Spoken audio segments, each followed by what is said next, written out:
Hello. Today we're going to work on this thing some more. And we're going to do a donut. And we're going to find some broken shit. And I don't know what else we're going to do, but yeah. So stick around. On today's episode of Florida Man Does Stupid Shit with Cars.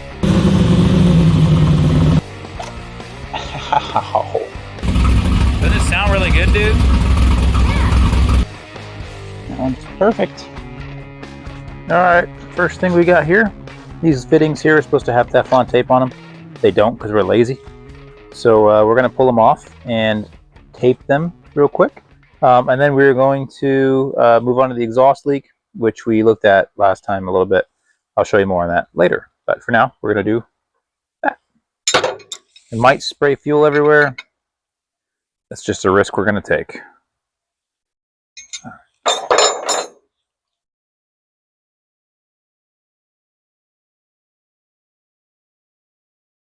We may have to loosen these hose clamps up. They're just too grabby.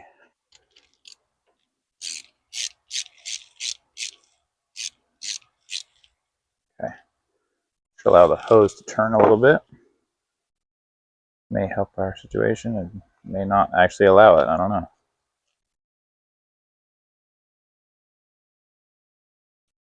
Alright, we got it off. So we get the Teflon tape. Man, some gross looking fuel. Little known fact, Teflon tape is actually classified as a lubricant. I bet you didn't know that.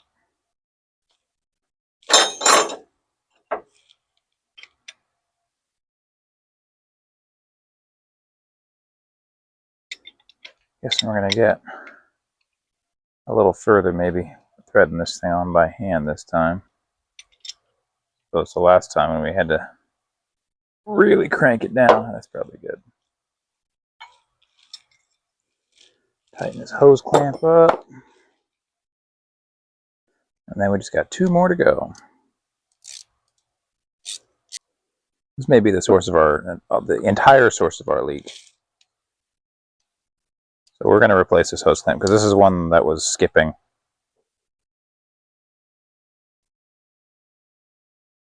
You don't really want that. It's generally not considered good. So we'll find another one. Found another one. It's a little bit bigger, but it'll do. We do actually have to undo this because I'm not planning on pulling that hose off that barb fitting. This is way easier to do. Let's pull this other fitting off here.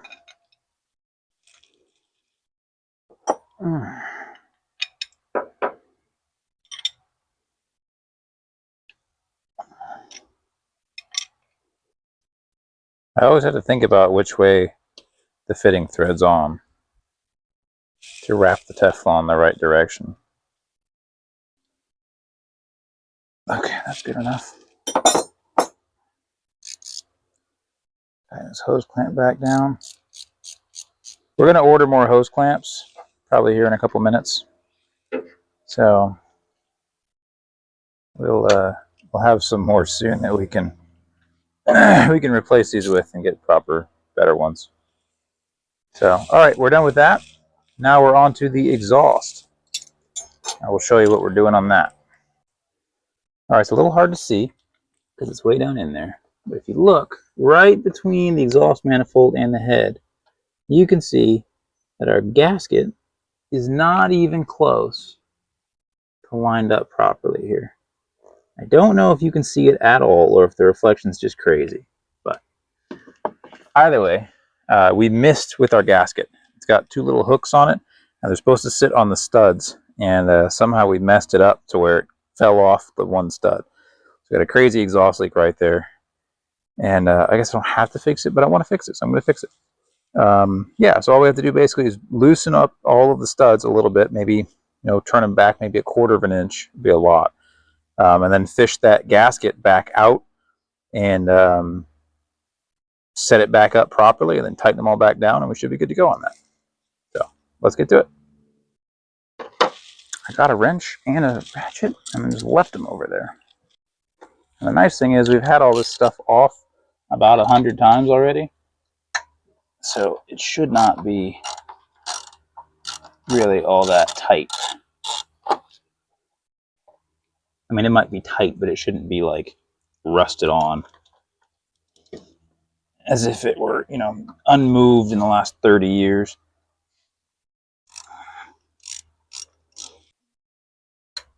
Huh.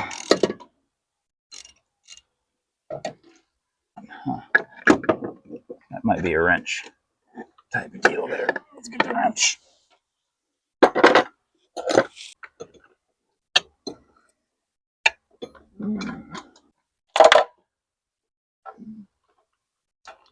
Oh, I got that piece of dinner out of my tooth just now. That was nice. I enjoyed that. Okay. We might be good now. Still seems really tight. A little pry action might help. Alright, got our little baby pry bar. Oh yeah. Oh yeah. Hell yeah. Okay. I'd like to get it out so I can look at it and see if it's really like foobar or if it's potentially still reusable. Okay. Let's pull this back bolt all the way out. Just this one. See if we can get that gasket out. And then maybe we'll be able to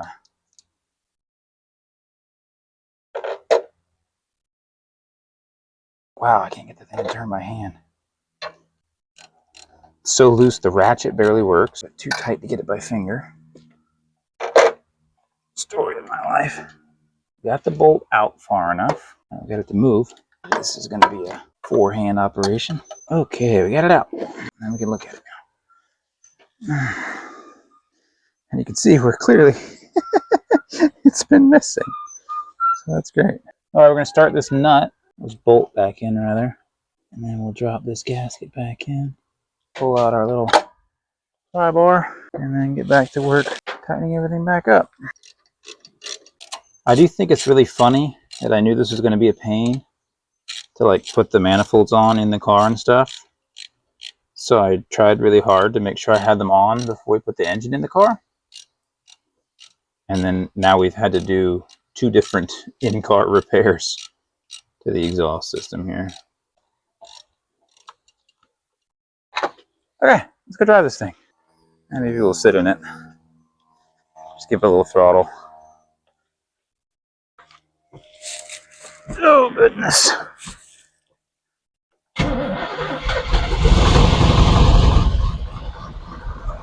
It's running. Quite a bit quieter than it used to be. Sounds good. Alright, we gotta kill it. We gotta do one more thing before we can actually drive it. The exhaust back here is held on with zip ties. We need to fix that. We got some big hose clamps we're gonna use. So we'll get it up in the air and we'll fix that real quick. Okay, here's what I was talking about. These, they're not hot yet, but we have them held up by zip ties right now. So we're gonna fix that. We're gonna replace that with a metal hose clamp, and that's gonna keep it from melting and falling on our heads. I probably can't either.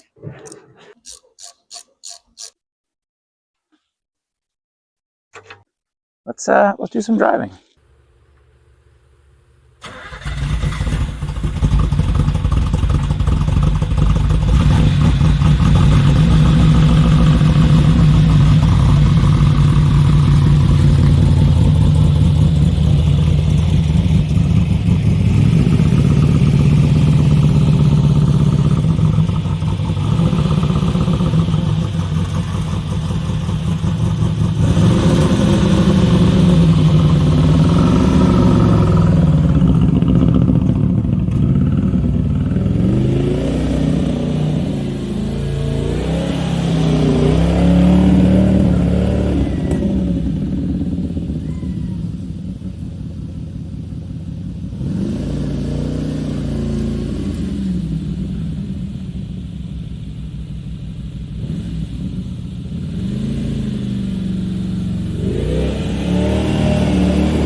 leaking coolant, but the thing does pretty well. After our brief donut session, we tried to fire the engine back up after we parked it, and it cranked for a long time but wouldn't fire. We pulled the air cleaner off and found a bunch of fuel coming out of the carburetor. We were pretty demoralized for the day, so we stopped working on it. This footage all was from the next day. We decided we were going to try to fix what's going on with the carburetor, and then we were going to change the oil.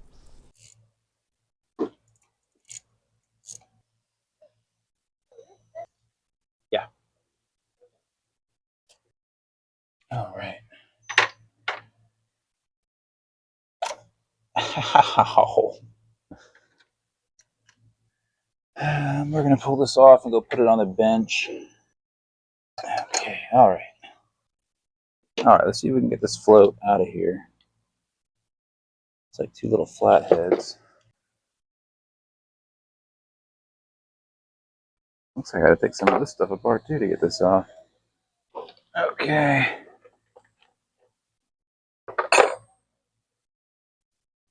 It doesn't seem to be stuck at all. Seems to be pretty loose. Okay, float goes up, and that lets that down. So yeah, maybe it's just adjusted. It's way too far down. It looks like it's bottomed all the way. This adjustment screw here should adjust where the float sits. I'm wondering if it's just, like, even if the float's all the way up, if it's still not possible for this to close fully. So we're going to get our flathead and we're going to adjust that a little bit. See if that makes a difference. Oh, I see. So we could set it lower. So it's actually set all the way up at the maximum, huh? Why is it leaking then?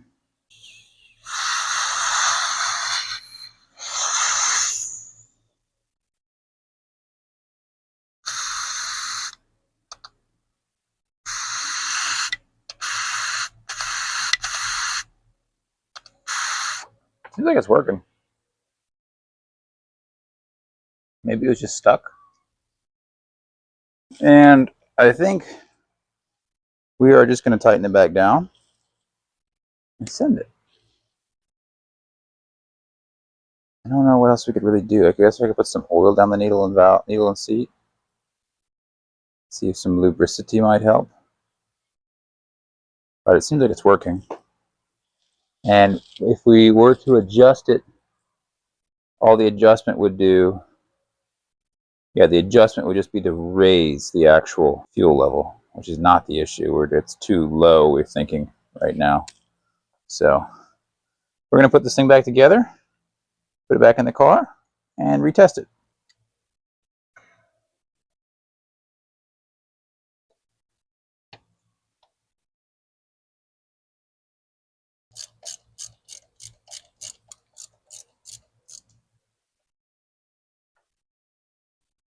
All right, we're going to turn the key on and see if we have fuel glugging out the top again. It's starting to come down pretty good now.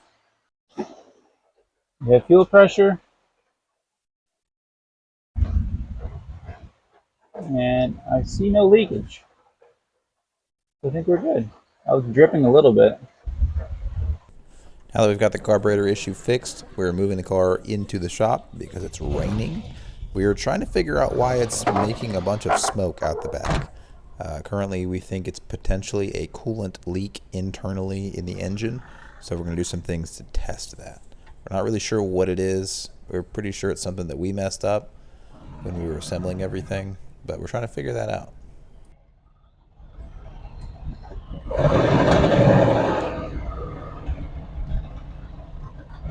There we go. In the shop. Could have done this on the lift, but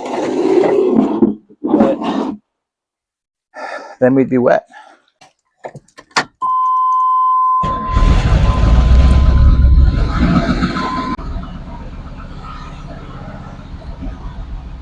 All right. All right, I'll check the oil level and see how badly overfilled it is. Okay, let's see how overfilled we are. We are all the way to the bottom of the kink. Yeah, so maybe a quart over full. You got it, but there you go.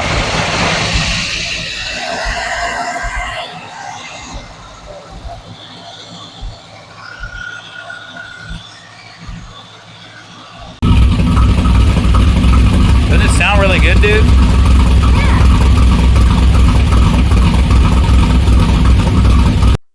I think we've got an issue with a coolant leak leaking into the combustion chamber. We have ourselves a spillless funnel kit. We're going to throw it on there and see what kind of fuck shittery is going on. We're going to drop some stuff on the floor first. That's just what you do.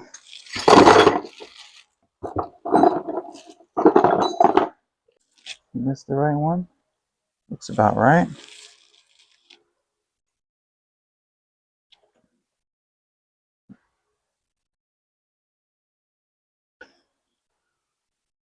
I can do this. I can fill that up. Oh, that's really stuck in there. Fill it up with some water.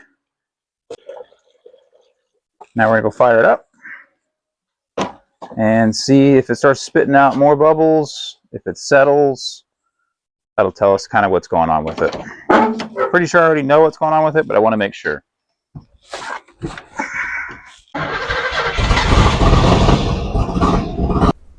What we're looking for here is to see combustion gases coming up through the coolant. Basically, combustion leaking into the cooling system would also mean that coolant is leaking into the combustion chamber. And this would mean that our issue is probably with the heads or the head gaskets. Right now, looking at the coolant in the reservoir there, it's pretty stable. There's no bubbles coming up, and if we had a head gasket leak, you'd see it by now. So we're pretty solidly convinced at this point that it's not a coolant issue. A lot of fucking oil. I don't know what's going on with it, dude.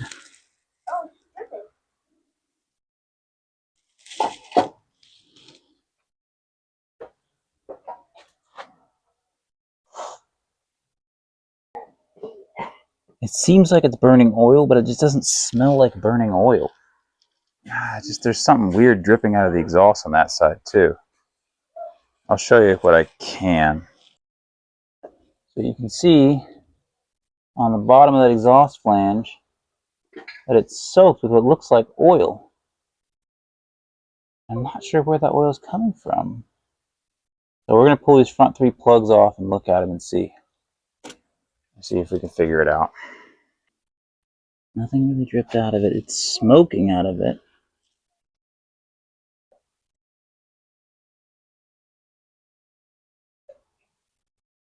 Bubble came out of there. It looks, smells like fuel, maybe.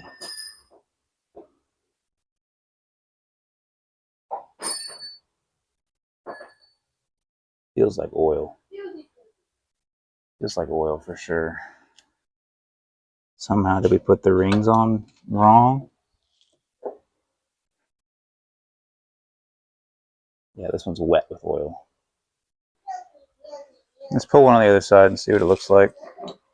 I just don't imagine that that's piston rings on every single one.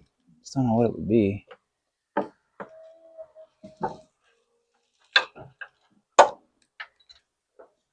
Yeah, it's burning oil like crazy. And it's definitely oil. So how do we figure out whether it's rings or valve stem seals? I'm gonna sit down and think for a minute. All right, while we think about that, we gotta do some maintenance on this thing again. So we basically got two options for what the oil could be leaking from.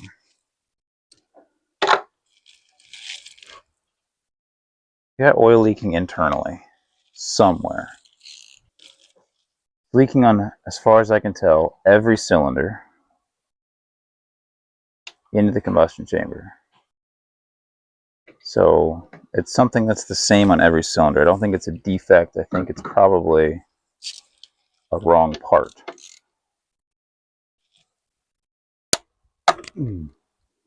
By defect, I mean like something broken in the block or the head or something. I don't think that's the case. Maybe we put the wrong valve stem seals in it.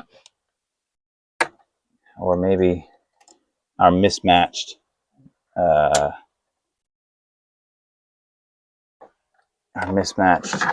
piston rings are the problem.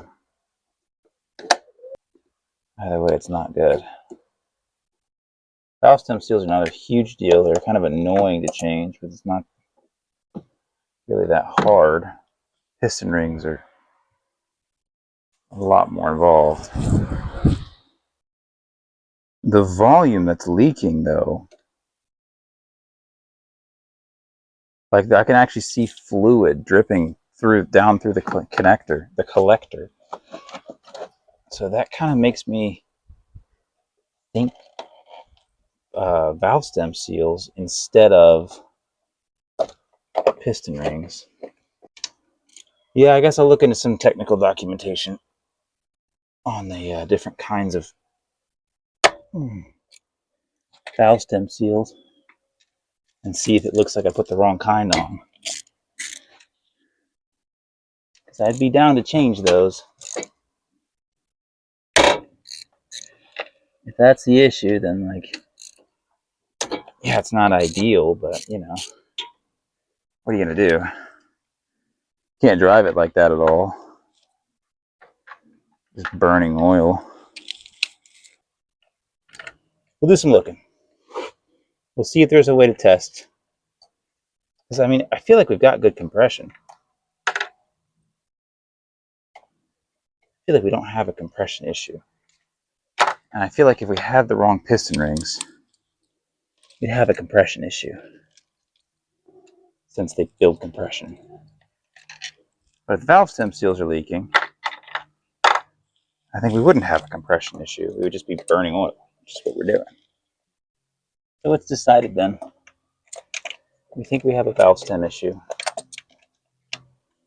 And we're going to do research and see if that's plausible. And see if maybe if that's the wrong kind of valve stem seal, what kind we should use, whether we should maybe use an umbrella seal or something else. I just don't know what else. Can't think of anything else that would cause that kind of oil soakage like that. In case you were curious, we are adjusting the valve lash on my Honda. The last time that we did this, we did it wrong, I guess. I don't know. We had a different kind of feeler gauge that didn't work as well. And it's been kind of noisy ever since. So we figured we'd do it again and see if we can fix that. All right, we are all done. Fire it up and see how it runs. Hopefully it's a lot nicer and quieter and smoother than it was last time. Oh yeah. That's way better.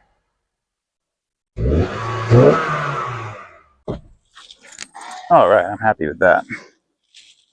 All right, I gotta put some air in the tires and then we should be done for the day. 36 will do. Check the rest of them and see. This one is at 39 already, so.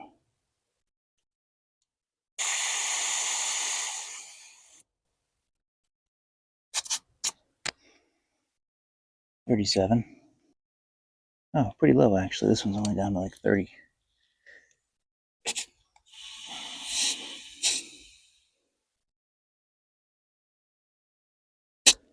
I mean, low comparatively speaking. Whoa, now we way overfilled it. Perfect. Okay. Round to the other corner and then we're done. That one's perfect. All right, some brief reassembly here. Just gonna throw this valve cover back on and the air cleaner. Because we are done for the day. I don't want more shit getting down in the engine.